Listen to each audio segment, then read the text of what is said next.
Si ustedes ganan las elecciones, exigirían la suspensión de la reforma para que se dé un debate pedagógico con participación de docentes, padres de familia y estudiantes. ¿Impulsarían que Colipro se ponga a la cabeza de un proceso así? Nosotros tenemos que hacernos intervenir. Yo empecé en el año 88, en el año 89 fui el primer despedido del liceo de Escazú, nunca se me va a olvidar, es lo único que guardé cuando ya me pensioné, el telegrama de despido y el telegrama de reincorporación.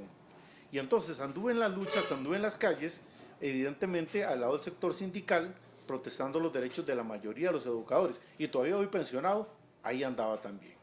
Más de uno me regañó, ¿qué anda haciendo ahí si usted ya es pensionado? Es que es parte del gremio, es parte de lo que debemos tratar de dejar a los futuros educadores de este país.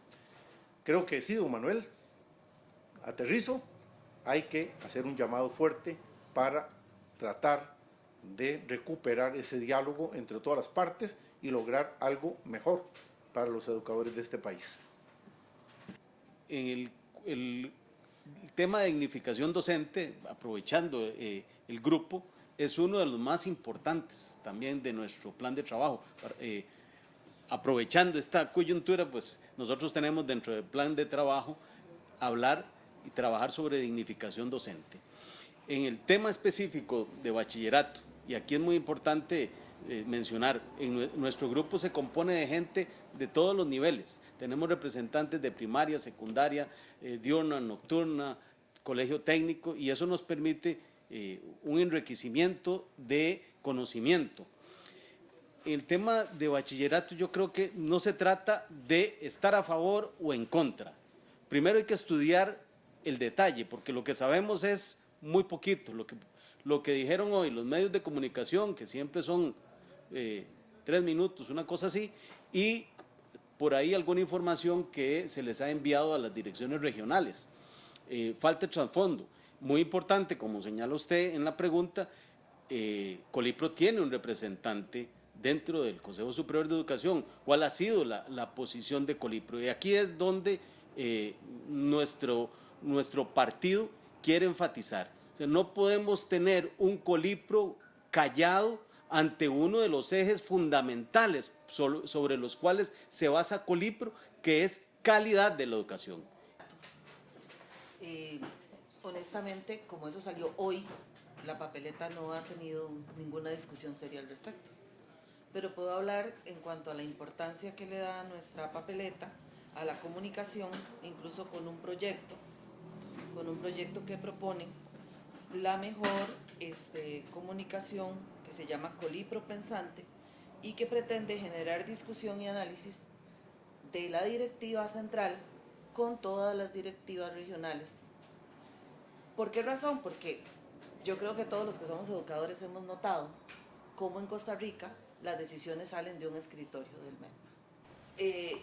Tiene o debería haber una medida de la calidad de la educación, pero eso tiene que llevarse a un análisis muy profundo de cuál sería la más adecuada, cuál sería la forma más correcta de evaluar al estudiantado, también al profesorado, también a las instituciones en sí, de cómo están trabajando, porque nosotros estamos aquí observando en este tema del bachillerato un montón de falencias que se van a desarrollar también por falta de que el MEP sea el que se encargue de preparar a los docentes adecuadamente. Entonces, habrá muchos casos de muchachos que no pasan bachillerato porque no estudiaron, pero habrá otros muchos también que no pasan bachillerato porque tal vez los profesores que les daban las clases no tenían las herramientas para manejar los planes que el MEP decidió impulsar de la noche a la mañana. Entonces, yo creo que es como un tema demasiado complicado para verlo individual, porque es una cadena. Bueno, muchas gracias. El punto que cuestionamos en dignificación docente es esa forma atropellada e inconsulta en que se hacen las reformas educativas. Porque los verdaderos especialistas no son los funcionarios neoliberales que asesoran al ministro. Los verdaderos especialistas son los docentes del aula. Entonces, el punto es que este tipo de reformas no tiene ningún derecho el ministro a impulsarla de forma en consulta con los docentes, los padres de familia y los estudiantes. Y en ese sentido también es muy grave que el ministro don Edgar Mora cuestione la idoneidad de muchos docentes por haber participado en la huelga. La pregunta es, como plantea él, y no muy claramente con todos los alcances de sus posiciones, debe modificarse el nombramiento por el régimen de servicio civil y la titularidad en permanencia de la plaza docente para hacerla depender de la evaluación de idoneidad del ministro, en la que entraría el mecanismo que propone que los padres de familia y los estudiantes nos evalúen. ¿Han considerado ustedes que el Colipro, si ustedes llegan a la junta directiva, se pronuncia en este sentido? Bueno, Tal vez empezamos. okay, dale. Pues claramente el Colipro es el ente llamado a ser el que se pronuncie en todas esas situaciones. En todas las situaciones que un docente o muchos docentes se encuentren en un conflicto, en un problema, el Colipro debe ser la entidad que se encargue de apoyar, de proteger, de aconsejar, de guiar. ¿Para qué? Para que los afiliados, que somos nosotros los docentes, podamos tener la seguridad de que hay un colegio profesional que nos ampara. El Colipro no debe de tener un perfil bajo, como se ha venido haciendo últimamente, un perfil ahí de no salir, de estar de forma solapada. No, Colipro, Colegio de Licenciados y Profesores, debe de salir adelante y dar la cara en los temas cruciales de educación y pedirle al gobernante de turno que la persona que llegue a sus puestos, en este caso el ministro de Educación, tenga idoneidad para el puesto. No puede ser una persona que no la tenga.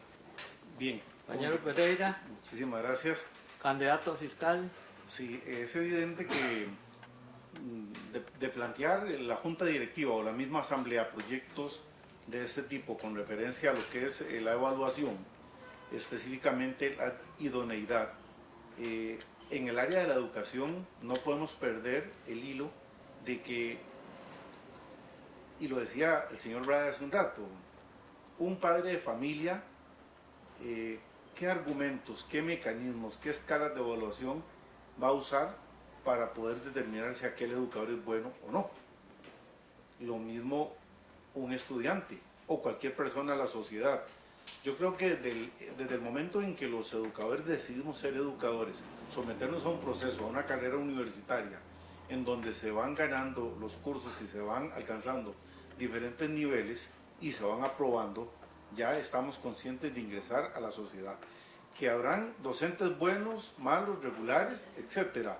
Es lógico, como en todos los grupos sociales siempre habrán.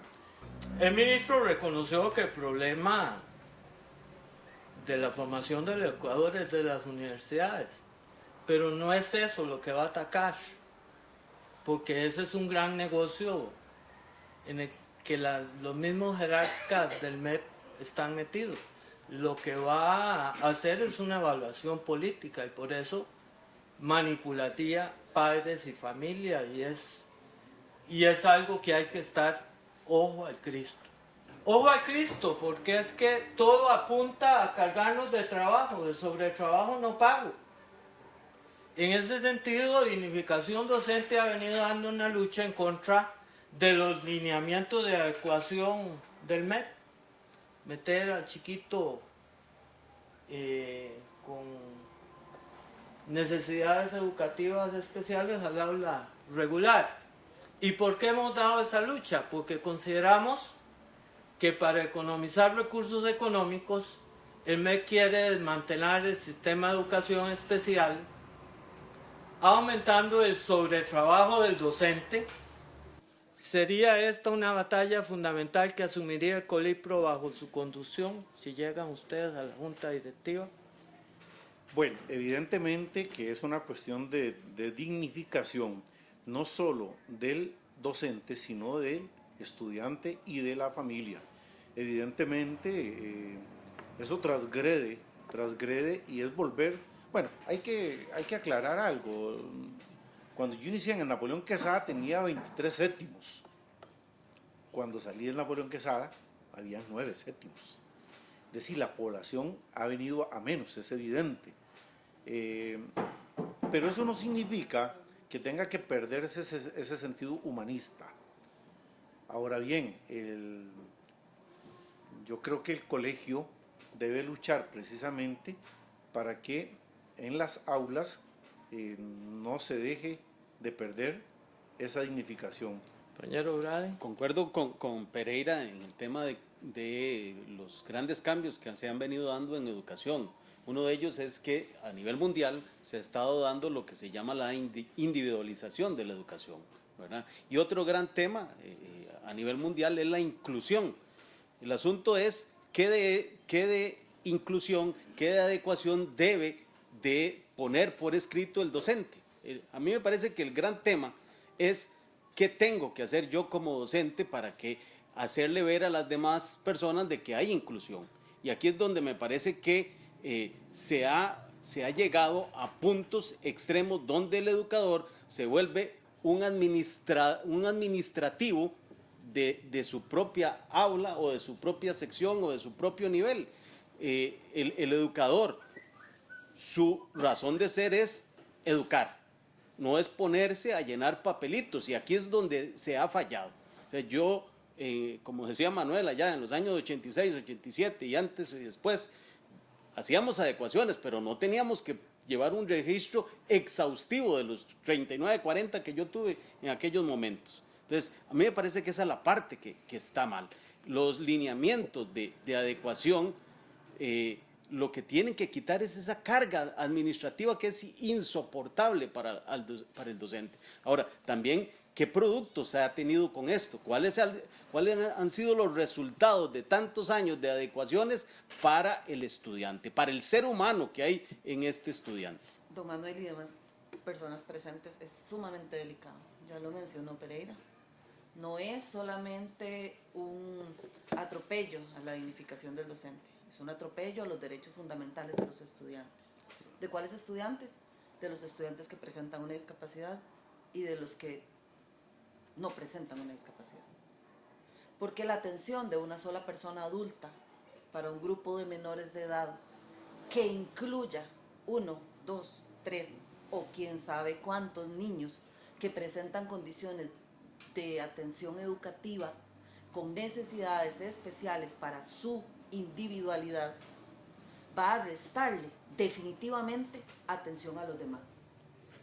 Eso es un hecho. Va a generar más estrés docente, va a generar obviamente más papeleo, y las líneas de acción están rigiendo desde febrero del 2018 y Costa Rica no lo sabe. Entonces aquí nos damos cuenta de cómo el Ministerio de Educación plantea las cosas, pero los docentes no están ni siquiera enterados como debe ser de lo que les tocará enfrentar en las aulas. ¿A quién perjudica esto? A todos los docentes del país, a todos los niños del país, a todos los adolescentes del país y etcétera, a todo el país. Vean que hemos preguntado cosas muy académicas, porque para nosotros el problema de la condición profesional del educador está ligado a qué tipo de educación se imparte y a las condiciones concretas en que se da el proceso de enseñanza-aprendizaje. Y los especialistas neoliberales están inventando cosas como esto de los lineamientos, meter los niños con problemas de discapacidad, con necesidades especiales en el aula corriente. ¿Consideran ustedes que es un mecanismo para dar mayores oportunidades educativas a los jóvenes o por el contrario es un mecanismo de mayor marginamiento y exclusión para los jóvenes de los sectores populares. Comenzamos otra vez al revés con Wendy. Bueno, De fuerza docente. Sí. Honestamente... nos dijiste de candidata que era. yo soy candidata a la vicepresidencia. Perfecto, igual que Brahe. El tema de la educación dual, igual que el tema de la inclusión, igual que el tema de los programas educativos que vienen importados desde el exterior, sin hacer un análisis profundo de su funcionalidad, nos tiene exactamente sobre una balanza ahí, a punto de caer al vacío, no sabemos ni para qué lado. Hasta que Colipro no tome cartas en el asunto para tener acceso a lo que el MEP pretende implementar y pueda entonces analizar para poder discernir qué es lo mejor para el país, yo siento que no debería implementarse ninguna de esas cosas. ¿Qué es educación dual? ¿Qué tipo de educación dual queremos? Si es que se está hablando o se quiere en este caso. ¿Es la de Alemania? Porque si es la de Alemania, tendríamos que tener las condiciones de Alemania, ¿verdad? Entonces, a mí me parece que ahí estaríamos bien, una sociedad desarrollada.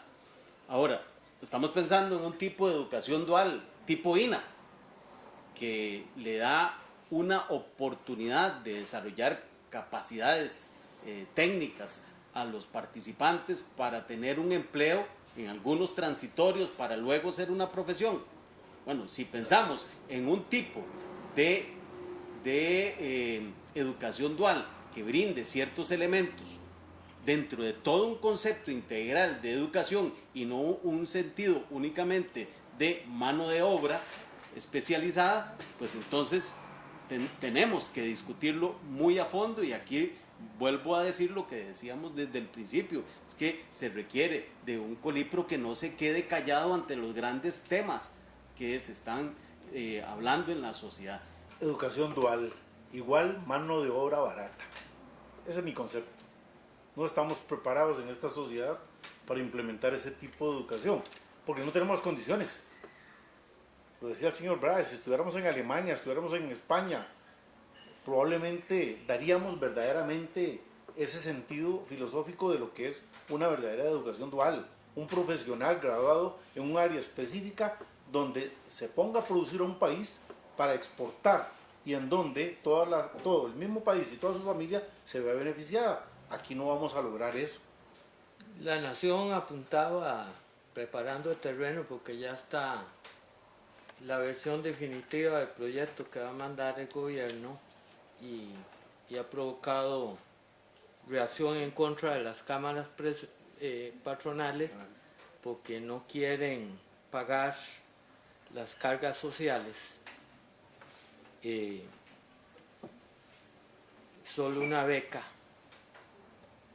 Si el muchacho sale herido, lo que sea, ahí hay un... Es una beca del 30% del salario mínimo. Sí, Una una el beca. proyecto original, pero ahora hay una propuesta del ministro. 96,000 colones, creo. Bueno, en todo caso, digamos, la Nación hacía campaña y decía, ya se comenzó a implementar, sin esperar el proyecto. Y qué bueno, porque un curso para ir a sembrar piña, y aprendieron a sembrar piña. Y qué bueno, porque un curso para limpiar un cuarto. Tienen nombres más sofisticados. Pero yo digo, esa es la formación integral por un muchacho. Es decir, la educación es se supone que es permanente, pero el gran momento de aprender es cuando uno está joven. Esa no puede ser la formación integral para un muchacho. Y a eso vamos a sacrificar eso, y por eso la preocupación de que Colipro no sea mudo para quedar bien con el gobierno.